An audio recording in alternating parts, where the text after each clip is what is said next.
How to Survive an Apocalypse. You know what you're here for, right? How are you doing today? Good. Yes. Oh my God. I am Kyle Marion, your host for tonight. Thank you. I know it's kind of early, so we're still warming up, but we're gonna make friends with everybody. Yeah, we're gonna be fucking friends after this because you know what? If the planet ends, I want to know that the people in this room are on my team. You know? Yeah, we're feeling good. How are we feeling about one of the first nice Saturdays in New York City? Yes. It's been a long time coming, I feel like. What is with the weather? You know, anyone else have allergies in the room? Yes. Yes. Doesn't it feel like it's worse? Like, when did yours start? Yesterday. Yours just started? You don't count, sir. Sir, it seems like I have allergies. It started yesterday. I'm so sorry for you. Mine have become seasonal daily. Daily? It's terrible. When did yours start? Some people, 4 weeks ago. I feel for you. When did yours start? 3-4 weeks ago. Anyone else? No, it's terrible. You have seasonal allergies too? March, thank you. I feel like mine basically started, I don't know, February, March when we started going hot, cold, right?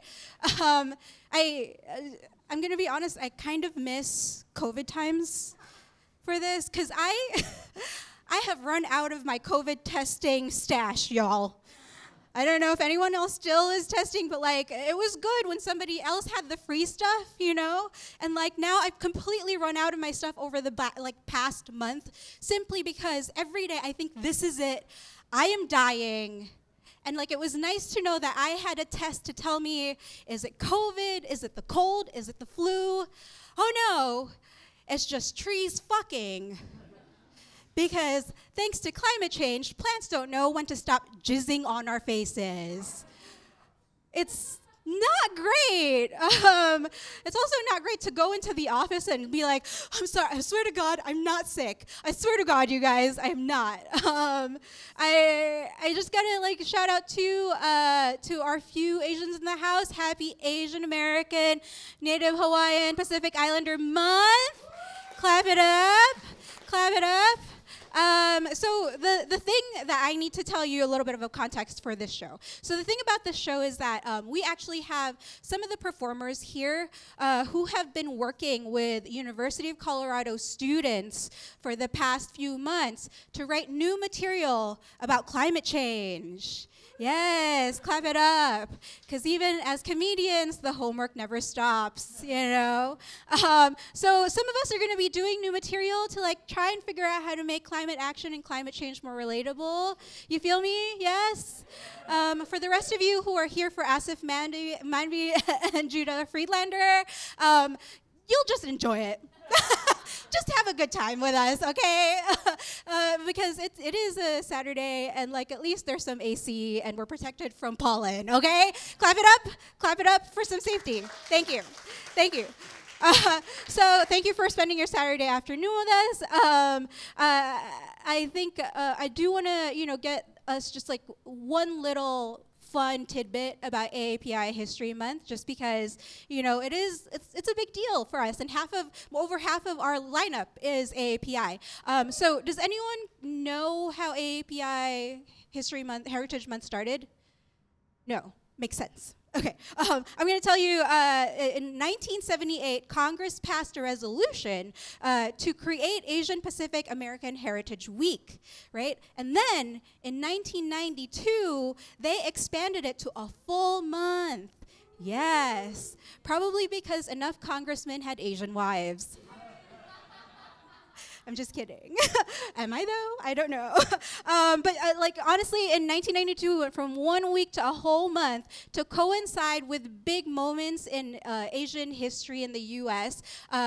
One being in the first arrival of Japanese immigrants in the U.S. in May 7, 1843. Ooh. And then the second is the completion of the Transcontinental Railroad on May 10, 1869 by a majority Chinese immigrant workers. Clap it up. Yes. Yeah. Which fun fact would be the first time Americans celebrated Asians for doing someone else's homework. Whoa, isn't that great? Okay, we're gonna get this party started. Are you ready for some climate joy and like a little bit of awareness? Yes? Yes? Okay, good. So, up first is a really good friend of mine. You may know him from public radio. He co-hosts a fantastic podcast called Dr. Game Show. Yes. And also has been on NPR's Ask Me Another. Everybody, please clap it up. Clap it up. Give it up for my friend Manolo.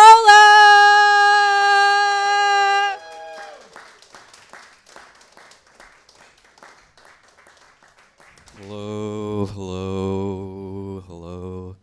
I hope you're well. My name is Manolo.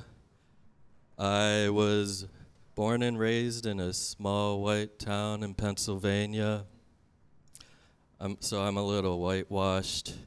I'm Filipino American, if you don't know. My father is a missionary. My mother was a reverse cowgirl.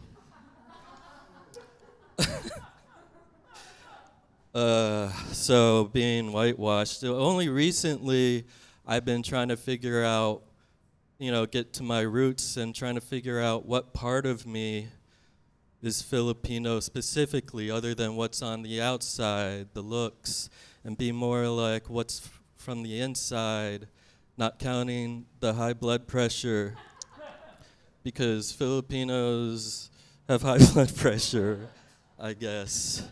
So the students gave me research, which I'm fine with. I'm used to white people telling me what the Philippines is like. There are over 7,600 islands that make up the country of the Philippines. And I was trying to figure out and realize that I am like all of the islands as a whole, in that, much like the Philippines, I let white people take advantage of me.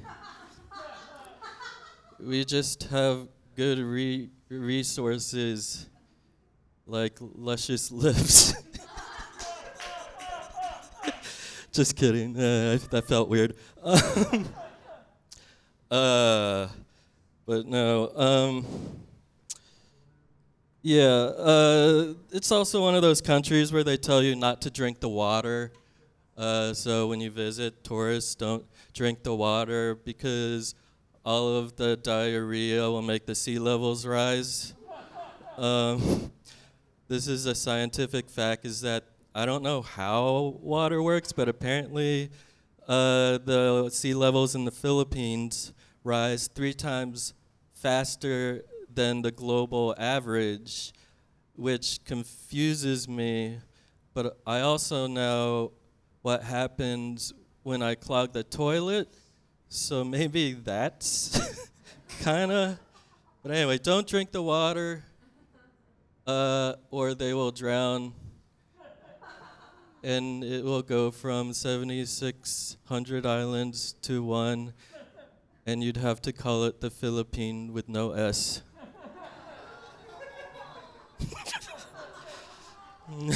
Sorry. No, please. I think this is just my vibe. So it's cool. Man, so when I was looking at the paper that they sent me, I realized that they did it. I should have gotten them to include,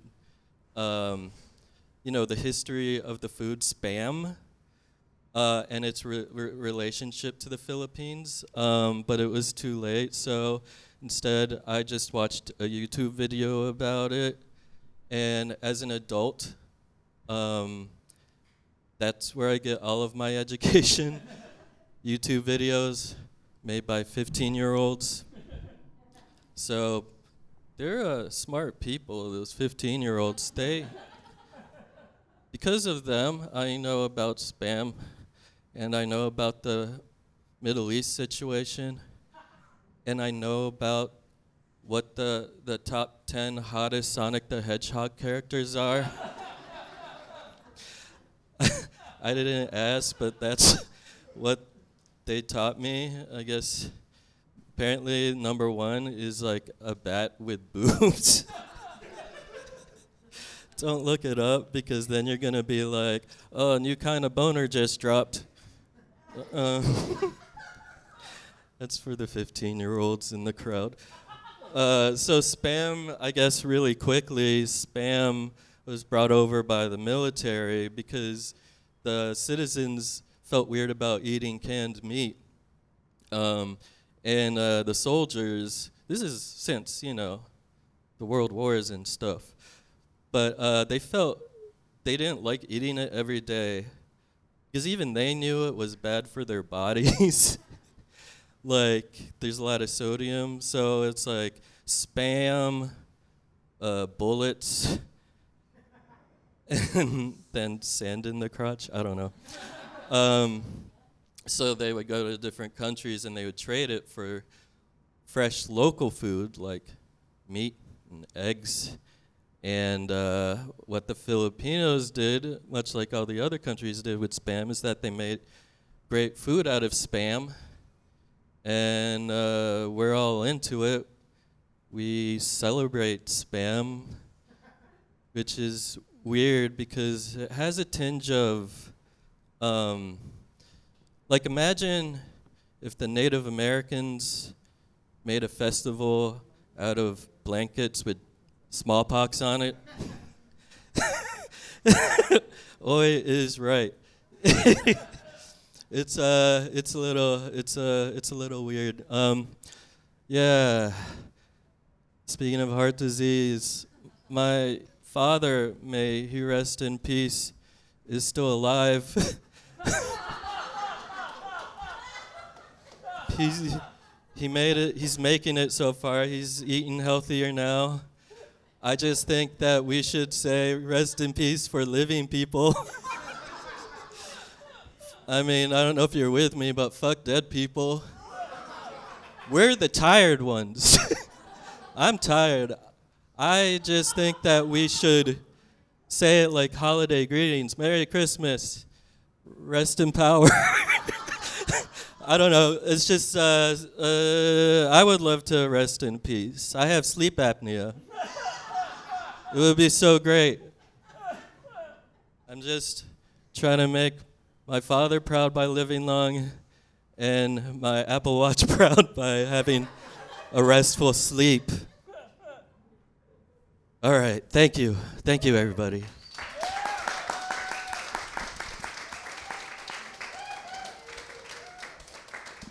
Give it up for Manolo Moreno, everybody. All right, we're going to keep this energy going. Are you ready for your next performer? You may have seen him on The Tonight Show. Please clap it up for Nat Townsend. Keep it going for Kyle Marion. Keep it going for Kyle.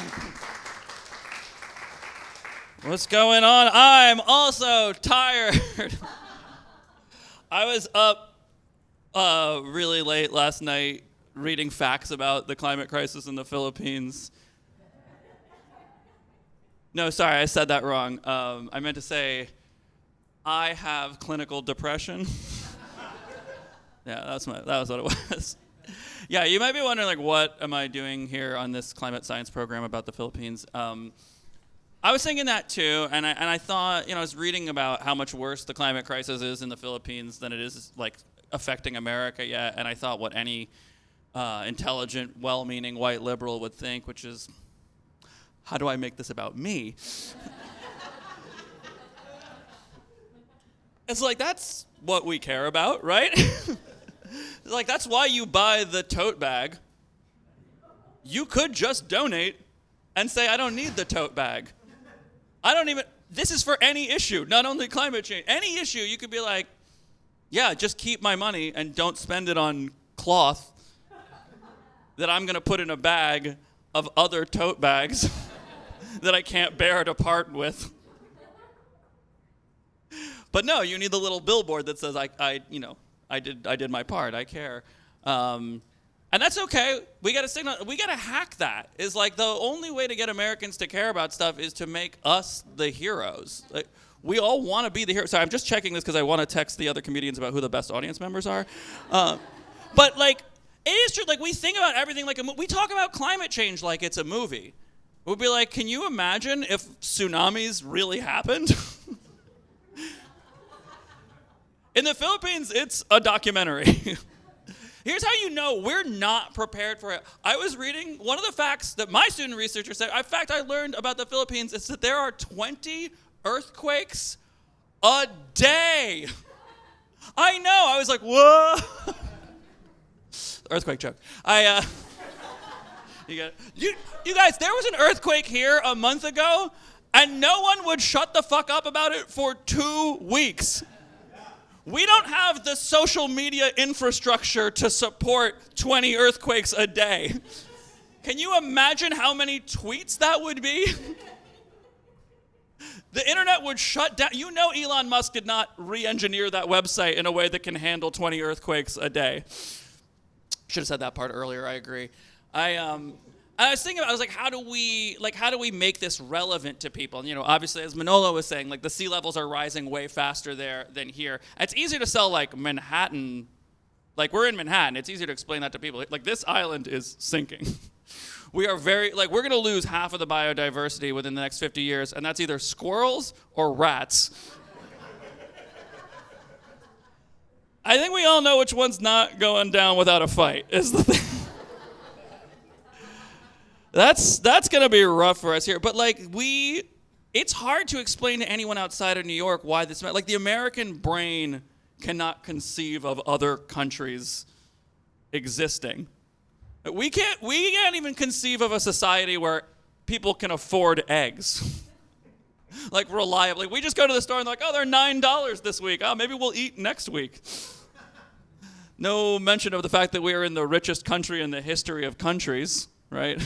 Like, oh yeah, okay, that's fine, that's normal. And I was like, all right, so the rising sea levels, coastline, like, that's important. Like, a lot of America is coastal. And it's hard to, like, remember that because, like, we've all absorbed the phrase coastal elites, which is crazy because, like, Florida is mostly coast. Like, the only thing elite in Florida is meth production. Like, I love my cousins in rural Georgia, but I promise you that they are not elite. They wouldn't want to be or claim, but so much of the country is coastline. I was like, how do we, the Northeast has a different coast than South, but you know what we all have in common is wharf-based tourism. That is the bedrock of our economy. Every seaside town has a historic seaport that now exists to trap people into spending $12 on frozen yogurt. Like, we have these ships in ports that don't go anywhere. And then we will walk around these ships and be like, wow, wouldn't it be crazy if wind could do transportation? Anyway, I have to get on my phone and pay $78 for legroom on a flight I already purchased that didn't pass a safety inspection. You know ships can't fall into the... Okay, you got it. And also, every one of the... This is a side note, but every one of those towns will also have a historic train. And there'll be a train, and they'll have like 100 feet of track in either direction. And then you'll drive like 50 miles to get to the next one when there was a straight line because the interstates are inefficient. I'm like, every time I see that, I'm like, what if we just put train tracks between all those trains? Like, that's not an infrastructure problem. That's a problem that a 5-year-old at a family restaurant can solve with a crayon. Like, that's a problem you put on a placemat for when the hors d'oeuvres are coming out. Like, can you figure out how to connect these towns? Yeah, they all have the trains.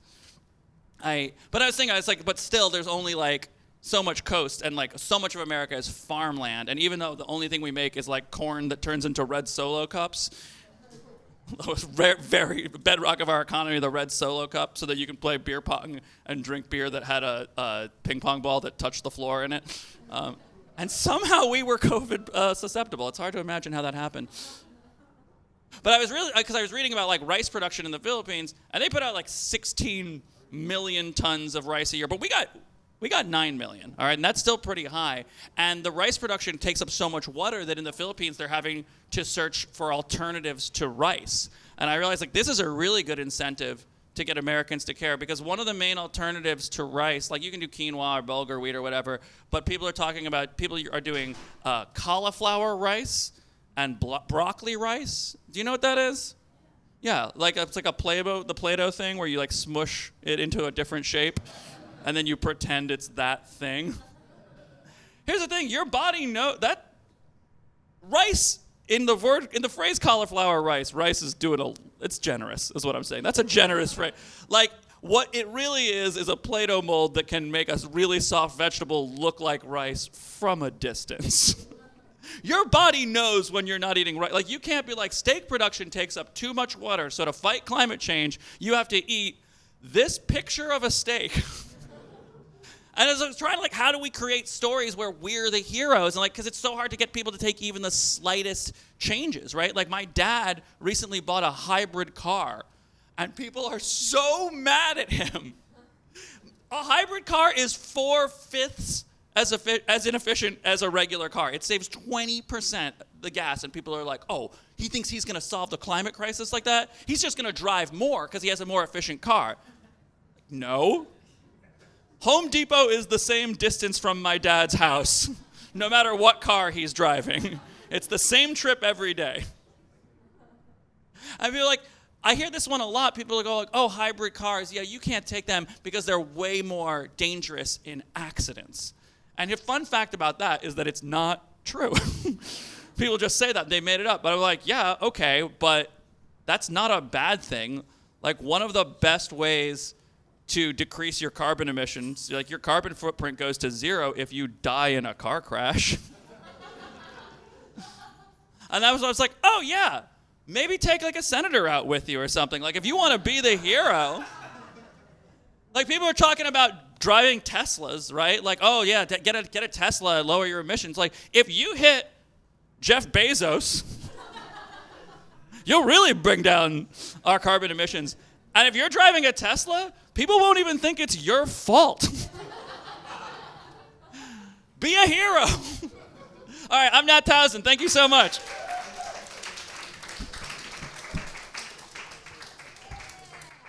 Everybody give it up one more time for Nat Townsend. Yes. Do we have anyone who's been in an interracial relationship? Anyone? Yeah, we've had a couple. Yeah, I feel like I'm also in one, and I feel like it's a lot of give and take. I mean, just like any relationship, I guess. But like, there's like a brand of relationship give and take that interracial love can really give you. Like, for example, my boo absolutely hates my immigrant tendencies to hang on to things I might use someday. You know? Anyone? Like, use Ziplocs, right?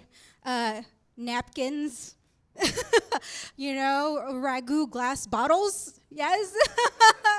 Because coins need to live somewhere, you know what I mean? My boo absolutely hates it. He's like, Kyle, that's not recycling, that's hoarding. Yes? Okay. You know what? I tell him, and I'm going to tell you right now. Okay, if that is hoarding, then how come when white people do it, it's called a museum? Yes? I'm just trying to do better for the planet, okay? Anybody else grew up with blue tins for cookies that never had cookies in them? Right? Yo, that is our family, our ancestry telling us how to save the fucking planet. Don't call me a hoarder, because someday when the apocalypse comes, you're going to need me, you know? All right, are we ready for our next performer, everybody? Yes. All right. This person is a phenomenal treat. I can't wait for you to hear about them. You might have heard them from ABC, World Star, and maybe the Blue Man Group. I don't know. Please give it up for Dominique Nesperos.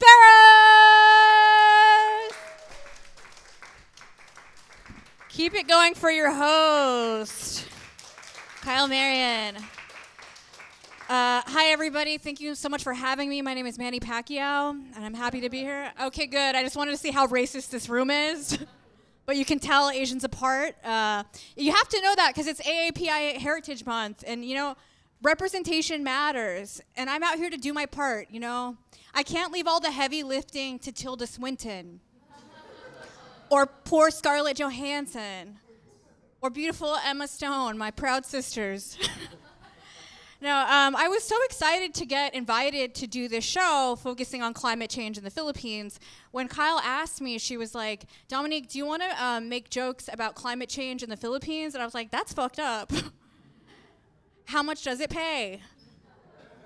Who is funding this? Is this like a Ted Cruz initiative? But does it pay in cash?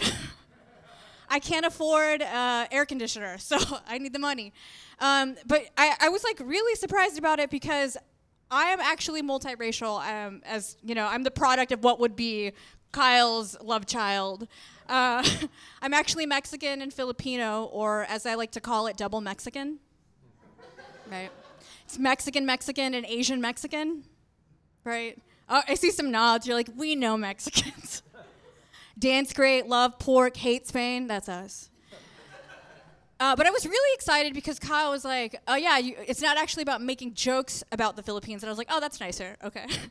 And she explained that there were students at the University of Colorado who were gonna do research and give it to me to write jokes on. And I was like, holy shit. These white kids are paying tuition to do research on my motherland to teach me about my motherland? Like, I think this is reverse racism. Like, is this what tiny, teeny, itty-bitty reparations look like? I'm here for it. I love it. And it was so exciting to get that packet and read this research. And I didn't know, guys, that the Philippines has 80% of the biodiversity in the whole entire world. Right? Yeah, impressive. But as a Filipino, I was like, I think we can do better. Like, I think maybe if you studied a little harder Philippines, we could get it up to 110, like your cousin. And then I started reading the packet more, and guys, I started getting oddly defensive. Let me explain. Like, I started getting really upset, and I was like, oh, this is sus, which is so weird for someone who really knows nothing about the Philippines. But I got a fact on this memo, and it said, the Philippines is the third largest producer of bananas in the world. And I was like, that's a stereotype. This can't be true. Y'all are out here being racist. And I clicked the link. And I was like, oh, that's a fact. Oh, okay, yeah. I guess we are. I didn't know that. I'll put my earrings back on. And then the next thing I read was really weird. It was like, the Philippines is home to the monkey-eating eagle. And I was like, fuck you. That's a stereotype. We don't eat eagles. Y'all are making stuff up. And then I clicked the link. And I was like, oh, okay, shoot. There is such a thing as a monkey-eating eagle. I didn't know. Y'all, this eagle is the largest eagle in the world, only found in the Philippines. And this sucker's so big, it's out here just like, pa-pa, taking out monkeys. Okay. So I was like, okay, great. But then this last thing, I was like, no, this is definitely racist. Y'all are fucking it up. The link just said, Filipinos love fried chicken. I'm not even making this up. A white kid in Colorado did their homework, searched on the internet, wrote Filipinos love fried chicken. I was like, hell no. I'm reporting you to the dean. I'm writing this email. And then I clicked the link, and it just took me to Jollibee. And if y'all didn't laugh because you're white and you don't know about Jollibee, yeah. Wait, are you Filipino, ma'am? There you go. This is what I'm talking about. May I ask your background? Okay, hell yeah. My Vietnamese sister know about Jollibee. See, if you don't know about Jollibee, this is what diversity is all about, okay? You can't just have other white friends, because where are you going to get good fried chicken? I myself am hella diverse. I mentioned I'm multiracial. I'm actually a multiracial, non-binary person of color with a disability, and I also squirt. Yeah. Where is my scholarship, A squirt is a terrible thing to waste. That's for people of a certain age. Anyways, speaking of diversity, I am all about it, which is why I'm looking for more white friends, okay? Because when I hang out with white people, y'all just teach me more stuff, okay? I was a California born and raised homie, right? So I didn't know until I came to New York about y'all have these seasons, right? I didn't know. I go from flip-flops to flip-flops and a hoodie. That's my life, right, in California. And then I came here and my white friends were like, autumn. And I was like, what? I thought that was just a stripper name. No, autumn is this thing where white people go berserk, okay? Because my friend Michaela was like, hey, Dom, it's autumn. Do you want to go apple picking? And I was like, whoa, no. No, thank you. I'm good. And she was like, oh, cool. Well, we could go pumpkin picking. And I was like, what? That's larger. Absolutely not. Like, what is with you and, like, laboring recreationally? Do you know how many times my immigrant grandfather would turn over in his grave if he knew that I, with my brown ass, had paid a white farmer to pick his vegetables? Absolutely not. Like, Cesar Chavez fought a struggle against that. No. And she was like, okay, heard, understood, witnessed. Let's do a booze cruise. And I was like, Michaela, white people and boats? Not today. I've read history. No, thank you. Not going to get me. And so, fine. After some finagling, she did get me to go to CrossFit. Yeah. I don't know if y'all have ever been to CrossFit, but these white people look like a poster for the Fourth Reich, okay? Just jacked. Muscles where they ain't supposed to be muscles. Just throwing tires, getting mad at ropes. Cha-cha-cha-cha-cha. And I was like, y'all, white people, you look gorgeous. You look glorious. Y'all never needed slavery and colonialism. I was like, shit, we could have solved colonialism. We wouldn't have capitalism. We wouldn't have climate change if maybe we had just given white people CrossFit.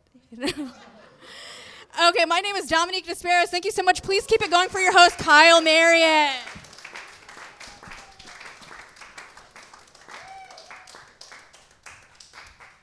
Woo!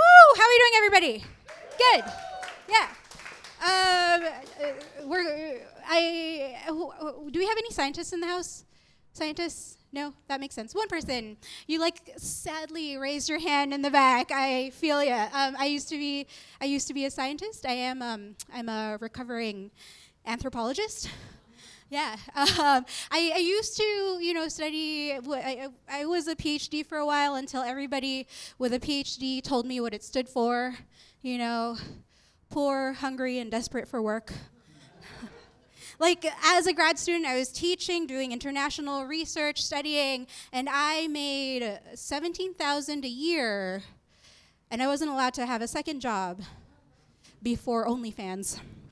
So, but I think one of the things that it made me now is more climate anxious. I know too much. You know what I mean? As an Asian woman, I also was born in the Philippines. I think one of the things that really strikes me is how us Asians, we've really lived at the forefront of climate change, right? Floods, landslides, typhoons converging on each other into megastorms. In the Philippines, it's so common, we have a word for it. Pool party, yeah. Because if you didn't know this, the tourism motto of the Philippines is "It's more fun in the Philippines, even climate change." So you know what? When the New York City subways flood, I'm like, I am ready. But I am really hopeful. I'm hopeful because of this room here, so clap it up for yourselves for coming to support our little tiny show. I'm also hopeful because now climate action is finally being gentrified. Thank you, white people. Thank you. Because if history has shown us anything, it's that when Western society rally around an idea, right, it can gain exponential popularity. You know what I mean? It is incredible what white women have done with yoga and this TikTok move. Right? The speed with which it liberated flat asses in Nebraska. is inspiring, you know. Now, if we could only do that with climate action, yeah. Thank you so much for joining us at How to Survive an Apocalypse. Maybe you feel less lonely.